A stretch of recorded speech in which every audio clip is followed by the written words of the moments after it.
for forgiveness. It's the first time a Russian soldier has been put on the stand for war crimes since the offensive was launched in February. Well, joining us now from the US is Dr. John R. Cencich, who is director of the Pennsylvania Center for Investigative and Forensic Sciences and, of course, former senior United Nations officer and war crimes investigator. So basically, probably the best man in the world that we could have possibly spoken to about this issue. The allegation is that this particular chap shot a man 4 times in the head, and that's what he's standing trial for war crimes for, essentially. Some people are saying, hang on a minute, there's no way that this guy's going to get a fair trial. This is a show trial. This is something that's going to be rustled up. What do you make of all of this, then? Well, I don't think it's going to be a show trial, at least not yet. Perhaps the jury is still out. Pardon the pun on that. But he's pleaded guilty.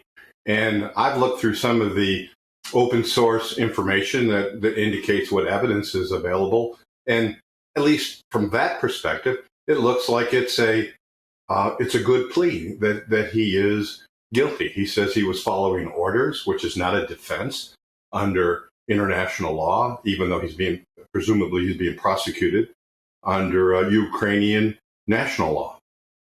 Can I just get you on that? Because one of the concerns that I may have with this is, look, I'm not for a single second trying to make any kind of apology whatsoever. I never would for the alleged behaviour of some of the Russian troops. Of course, it looks absolutely horrendous. But if you have someone who is a very senior commander who's presumably armed to the teeth as well, looking at you, saying, do this now, shoot this man in the back of the head or something like that, and if you don't do it, I'll shoot you. Under law, do you just have to wait and get shot yourself? Essentially, yes.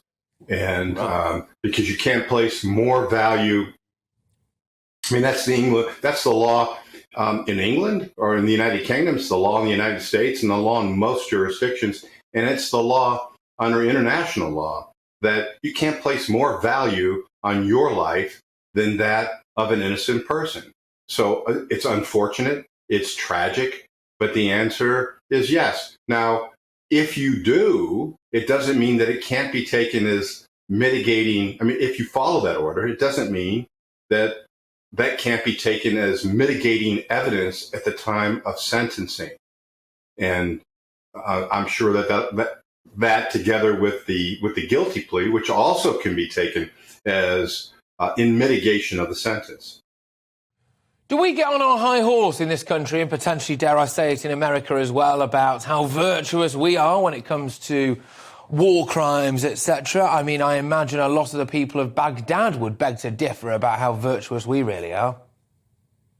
Well, people can get up on their high horses, that's for sure. But the fact is, when war crimes investigators are processing a crime scene, they're investigating war crimes prosecutors are prosecuting those. You have to put that all to the side. And it doesn't matter what the nationality is of the investigator or the prosecutor. Each case is judged on its own. It doesn't mean that so if I'm an American and I'm investigating a war crime or prosecuting a war crime, and Americans someplace else in the world are committing war crimes, it doesn't mean that this is nevertheless a legitimate investigation and prosecution. They're separate. They're mutually exclusive. No, absolutely. Now, Dr. John